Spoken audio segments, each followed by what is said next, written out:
రండి లాయర్ గారు. అక్క అక్క అక్క, లాయర్ని పిలిపించాడే. అయితే దానికి విడాకులు ఇవ్వడానికి డిసైడ్ అయినట్టున్నాడు. అవునే, వాడు మన మాట ఎప్పుడు కాదన్నాడు? ఆ నమ్మకం ఉండబట్టేగా ఈ కోరిక కోరింది. పదండి. ఏంట్రా తమ్ముడు, లాయర్ గారిని పిలిపించావు అంటే? డెసిషన్ తీసేసుకున్నానక్క.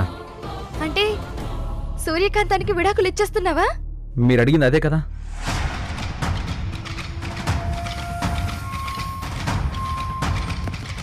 వాడి ముఖంలో సూర్యుని దూరం చేసుకుంటున్నానన్న బాధ కనిపిస్తుంది, కానీ పట్టిన దరిద్రం ఇవాళ్లతో వదిలిపోతుంది అన్న ఆనందం ఎక్కడ కనిపించటం లేదు. అయ్యో అలాంటావేంటక్క? ఆ సూర్య దూరం అయితే నేనెందుకు బాధపడతాను? అవునక్క, వాడేమైనా దాన్ని ఇష్టపడి పెళ్లి చేసుకున్నాడా, దాంతో కాపురం చేస్తున్నాడా? కాపురానికి వచ్చాక అది అసలు ఇంట్లో అడుగు పెట్టినప్పటి నుంచి మా తమ్ముడికి మనశ్శాంతి ఉంటే కదా. ఇంట్లోనూ అవమానాలే, ఆ ఫ్యాక్టరీలోనూ అవమానాలే. అలాంటి భార్యని బుద్ధున్నోడు ఎవడైనా కోరుకుంటాడా? ఎరా తమ్ముడు. అవునక్క, సూర్య వెళ్ళిపోతే మీరు ఎప్పట్లాగే హ్యాపీగా ఉంటారు కదా. ఎందుకున్నావురా? ఎప్పట్లాగా ఉదయం నిద్ర లేవగానే నీ మొహం చూస్తూ కళ్ళు తెరుస్తాం. నీ ఆలనా పాలన చూస్తూ అమ్మలాగా నీతోనే ఉంటాం. నాకు అక్కలు చాలు, సూర్య అవసరం లేదు. అయితే ఇంకెందుకురా ఆలస్యం? ముందా సూర్యని రమ్మను, వచ్చి డైవర్స్ పేపర్స్ మీద సంతకం పెట్టమను. ఇప్పటి వరకు మన ఇంట్లో రాఖీ పౌర్ణమి పెద్ద పండగ. ఈ దరిద్రం వదిలిపోతే ఈ రోజే అన్నిటికంటే పెద్ద పండగ. ఆ సూర్య నీకు విడాకులిచ్చిన వెంటనే నీకు మంచి సంబంధం చూస్తాం. నీ మనసు తెలిసిన అమ్మాయిని, మన స్థాయికి సరిపడిన అమ్మాయిని తెచ్చి పెళ్లి చేస్తాం. ఈ లేబర్ బ్యాచ్ మనకొద్దురా, పిలవరా దాన్ని. సూర్య, సూర్య, లాయర్ గారు వచ్చారు. డైవర్స్ పేపర్స్ రెడీ, వచ్చి సంతకం పెట్టు.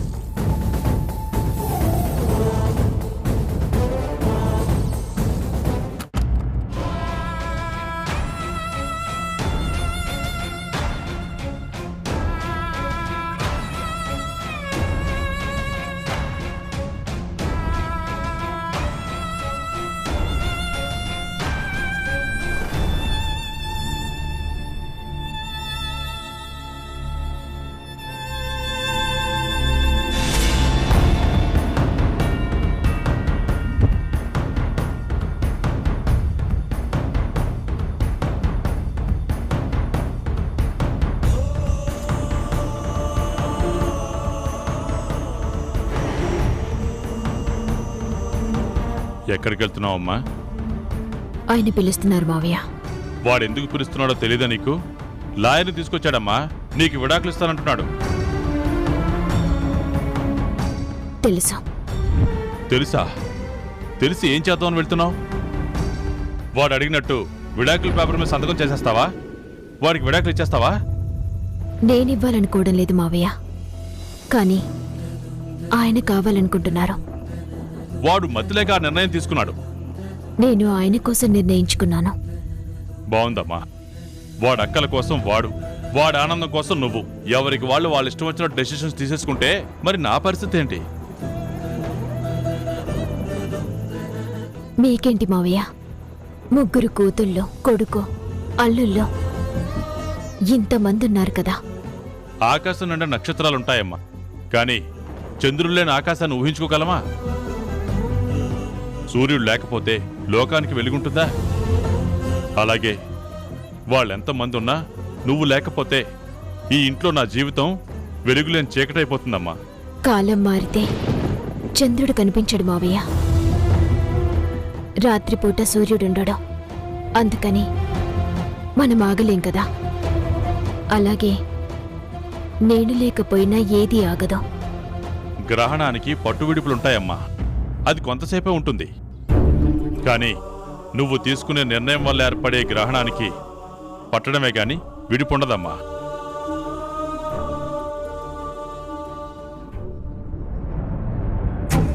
మౌనం నాకు సమాధానం కాదమ్మా.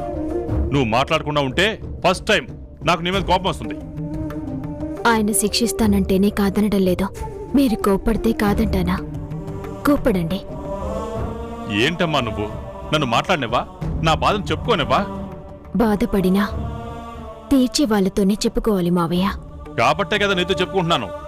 కొన్ని నిమిషాలు గడిస్తే ఈ ఇంట్లో నిలబడ్డానికి కూడా స్థానం లేని ఈ సూర్య మీ బాధ ఏం తీరుస్తుంది మావయ్య? అంటే నువ్వు నాకిచ్చిన మాటను గాలి వదిలేస్తున్నావా? నీ మీద నేను పెట్టుకున్న నమ్మకం ఇక ఓమైపోవాల్సిందేనా? అంతేనా? అసలు నువ్వు మా సూర్యవేనా?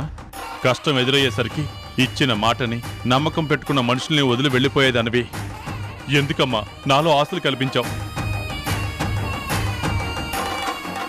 మీకు నేనున్నాను మావయ్య అని ధైర్యం చెప్పావు. నా కూతుళ్ళని మార్చి అత్తారింటికి పంపిస్తానని ఎందుకు చెప్పావు? చూసుకునే మనుషులు లేక ఫ్యాక్టరీలు, వ్యాపారాలు అమ్మేస్తానంటే వద్దని ఎందుకు ఆపావు? ఇలా మధ్యలో వదిలేసి వెళ్ళిపోవడానికా? వెళ్ళడానికి వీల్లేదమ్మా. విడాకుల పేపర్స్పై సంతకం పెట్టడానికి వీల్లేదు. ఈ సూర్యకాంతం ఇప్పటి వరకు ఎక్కడ ఏ విషయంలోనూ ఎవరి ముందు తల వంచుకోలేదు మావయ్య. ఇచ్చిన మాట నిలబెట్టుకోలేక ప్రారంభించిన యుద్ధాన్ని మధ్యలోనే వదిలేసి వెళ్ళిపోయే పరిస్థితి వచ్చినందుకు మొట్టమొదటిసారి ఈ సూర్యకాంతం మీ ముందు తల దించుకుంటుంది.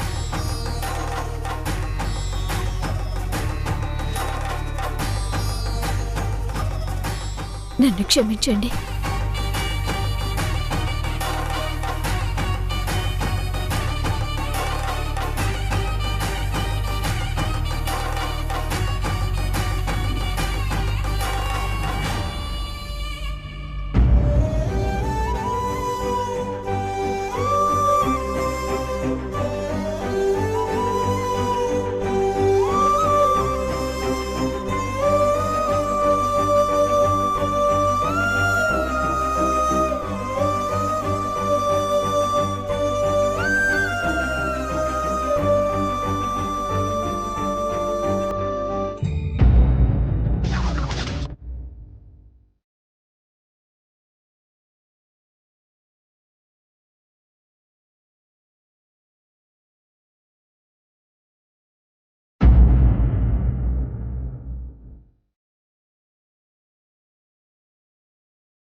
ఏంటి అలా చూస్తున్నావు?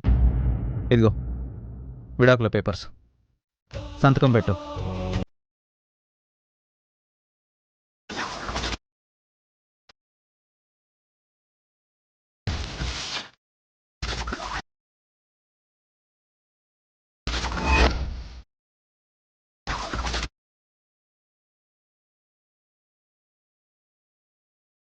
ఒరే చైతు, నా మాట వినరా. ఒక్కసారి అన్నీ ఆలోచించాకేనా ఈ నిర్ణయానికి వచ్చాను. ఏంట్రా నువ్వు ఆలోచించింది? నిన్ను నమ్ముకుని నీ జీవితంలోకి వచ్చిన అమ్మాయికి అన్యాయం చేస్తానంటావా? తనకి విడాకులు ఇచ్చి మన ఇంటి గౌరవాన్ని మంటగలపాలని చూస్తా. ఏంటి నాన్న ఇంటి గౌరవం మంటగలిసేది? అది చేసిన పనులు సక్రమంగా లేకపోవటం వల్ల ఇక్కడ దాకా తీసుకొచ్చింది. ఇప్పుడు అనుభవిస్తుంది. ఏం తప్పు చేసిందమ్మా? ఎవరికి ఏ అన్యాయం చేసింది? ఎవరిని మోసం చేసింది? నాన్నా, తనేం చేసిందో, తన వల్ల మేమెన్ని ఇబ్బందులు పడ్డామో ఆల్రెడీ ఒకసారి చెప్పాం. మళ్ళీ నువ్వు రెడ్డొచ్చి మొదలట అన్నట్లు మాట్లాడుకో. అంటే మీ పంతాల కోసం కాపురాన్ని కూల్చేస్తారా? మేమెవరి కాపురాలు కూల్చట్లేదు, ఏ పంతాలకు పోవడం లేదు.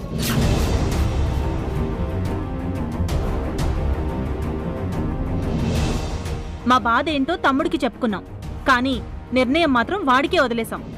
తమ్ముడే ఈ నిర్ణయం తీసుకోవడం కరెక్ట్ అని వాడే డిసైడ్ అయ్యాడు. అవుతాడమ్మా. ఎందుకవడు? అక్కల మాటలకి తలాడించడమే గాని బుర్ర పెట్టి ఆలోచించే బుద్ధి వాడికి ఎక్కడిది?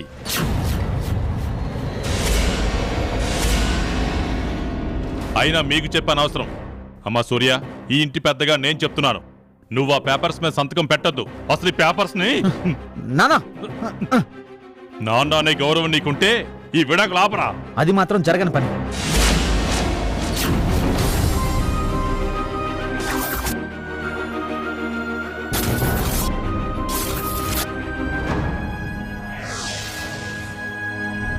భర్త మీద నీకు ఏమాత్రం గౌరవం ఉన్నా ఇంకేమీ ఆలోచించకుండా సంతకం పెట్టు.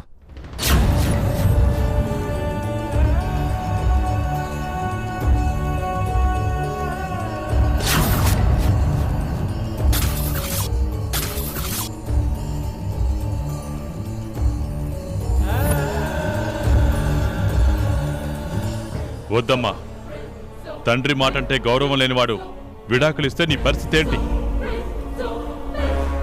తన జీవితం ఏమవుతుందో ఆలోచన లేనివాడు కారణం లేకుండా అక్కల మూర్ఖత్వానికే ఓటేస్తున్న ఇలాంటి మూర్ఖుడి మాటలకి నువ్వు విలువ ఇవ్వాల్సిన అవసరం లేదు. ఆ పేపర్స్ మీద సంతకం పెట్టద్దు, నేను చెప్తున్నాను కదా.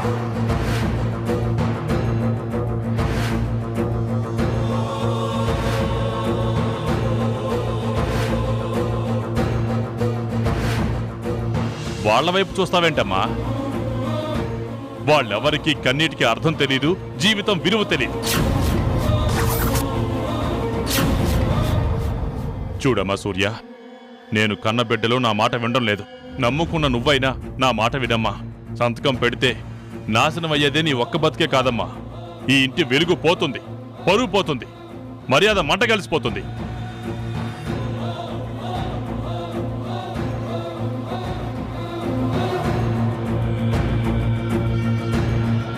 క్షమించండి మావయ్య.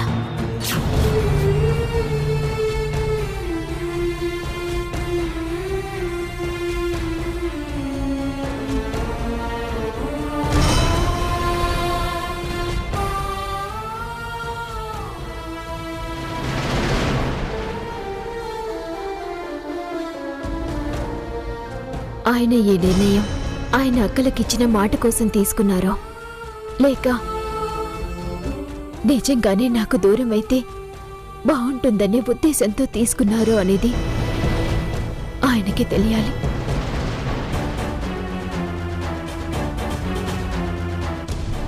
నాకు సంబంధించినంత వరకు ఆయనంటే నాకిష్టం.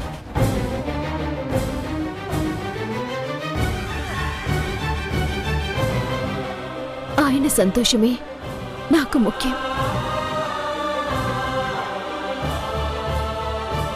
అమ్మా, నీ భర్త సంతోషం కోసం నువ్వు తీసుకునే నిర్ణయం కొంతకాలమే నిన్ను బాధించేదైతే నా బిడ్డల మూర్ఖత్వానికి బలయ్యవని సరిపెట్టుకునేవాణ్ణి.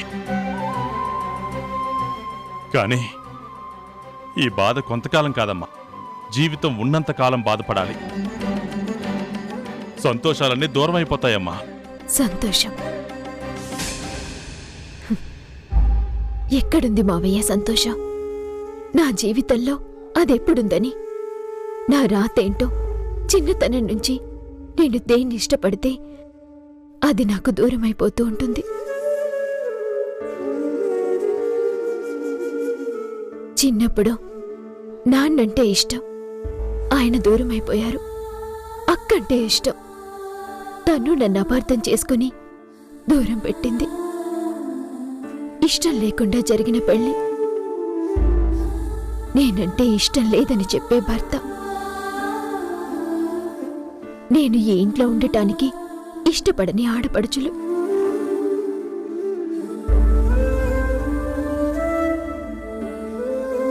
నిజంగా నా జీవితంలో సంతోషంగా ఉన్న క్షణాలు అంటే అవి ఆయనతో పాటున్నవే.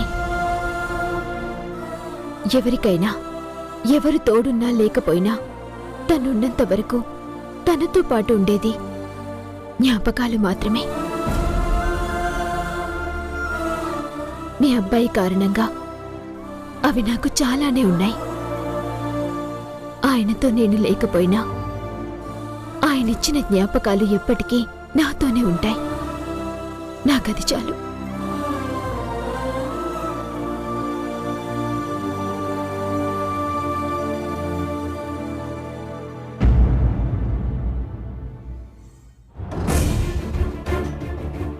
కాస్త పెన్నిస్తారా?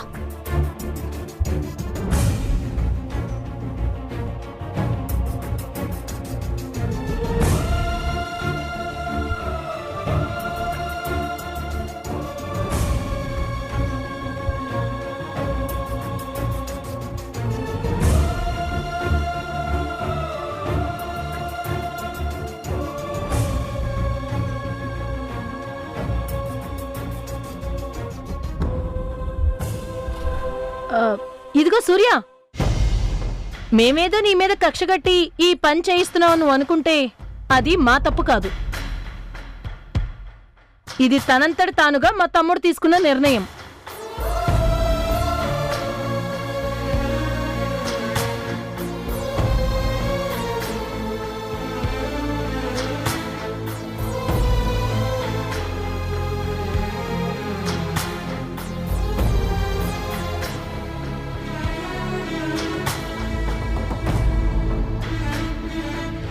ఒక్క నిమిషం.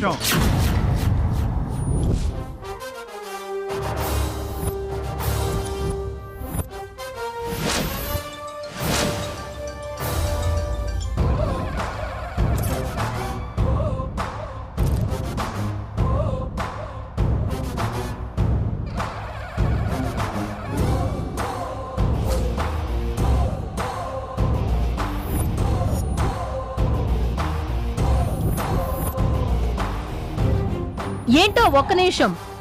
విడాకుల పేపర్స్ మీద సంతకం పెట్టడానికి సిద్ధమైన మీ చెల్లెల్ని ఆపాలనుకుంటున్నారా? మా తమ్ముడిని కన్విన్స్ చేయాలనుకుంటున్నారా? కన్న తండ్రి చెప్తేనే మా తమ్ముడు నిర్ణయం మార్చుకోలేదు. అలాంటిది మధ్యలో వచ్చిన మీరు చెప్తే వింటాడనుకుంటున్నారా? సూర్యనో మీ తమ్ముడిని కన్విన్స్ చేయాల్సిన అవసరం మాకేంటి? తన భర్త సంతోషమే తనకు ముఖ్యమని విడాకుల పేపర్స్ మీద సంతకం పెట్టడానికి సిద్ధమైంది. అది తనిష్టం. మేం చెప్తే మాత్రం వింటుందా? అయినా తను మా మాట వినటానికి మేమేమైనా తన తోడబుట్టిన అన్నయ్యలమా?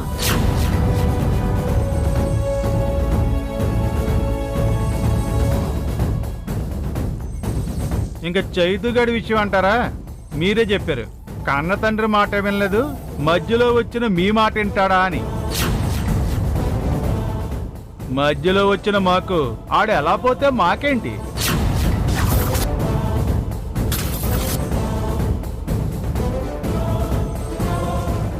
కాకపోతే ఒక్క విషయంలో మాత్రం నీ దగ్గర నుంచి క్లారిటీ కావాలరా చైతు. ఇస్తావా? ఏంటది? సూర్యకి విడాకులు ఇవ్వాలని నిర్ణయం తీసుకున్నావు కదా, మీ అక్కలకిచ్చిన మాట కోసం ఆ నిర్ణయం తీసుకున్నావా, లేక సూర్య అంటే ఇష్టం లేక ఈ నిర్ణయం తీసుకున్నావా? తనంటే నాకు ఇష్టం లేకే ఈ నిర్ణయం తీసుకున్నాను.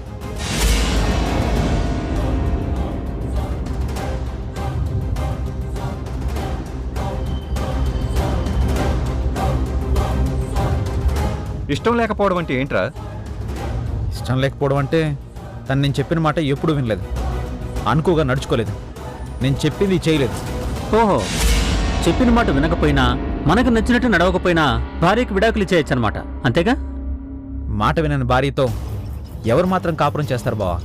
అయితే ఈ ఇంట్లో మీ విడాకుల కంటే ముందు జరగాల్సిన విడాకులు వేరే ఉన్నాయిరా.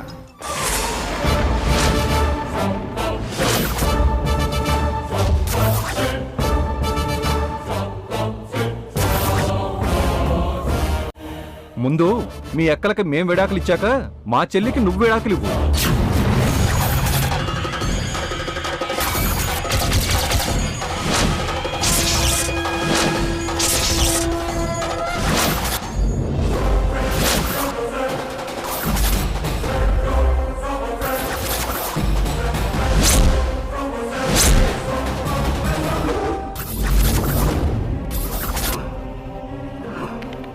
మీరు విడాకులు ఇవ్వడం ఏంటి? ఏంటయ్యా మీరనేది? అవును మావయ్య గారు, ఇప్పుడే మీ అబ్బాయి గారు ఏం సెలవిచ్చారో విన్నారుగా. చెప్పిన మాట వినకపోయినా, చెప్పినట్టు నడుచుకోకపోయినా విడాకులు ఇచ్చేయచ్చని చెప్పాడు కదా. అయినా మీ అమ్మాయిలు కూడా ఎప్పుడూ మా మాట విన్నది లేదు కదా. మేం చెప్పినట్టు వాళ్ళెప్పుడూ నడుచుకోలేదు కదా.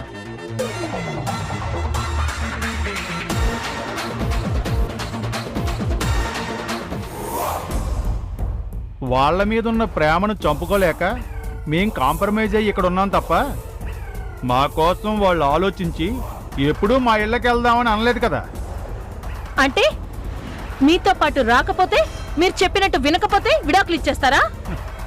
అవే కారణాలతో మీ తమ్ముడు సూర్యకి విడాకులు ఇవ్వాలనుకోవటం రైట్ అయినప్పుడు అదే నిర్ణయం మేం తీసుకుంటే తప్పెలా అవుతుంది?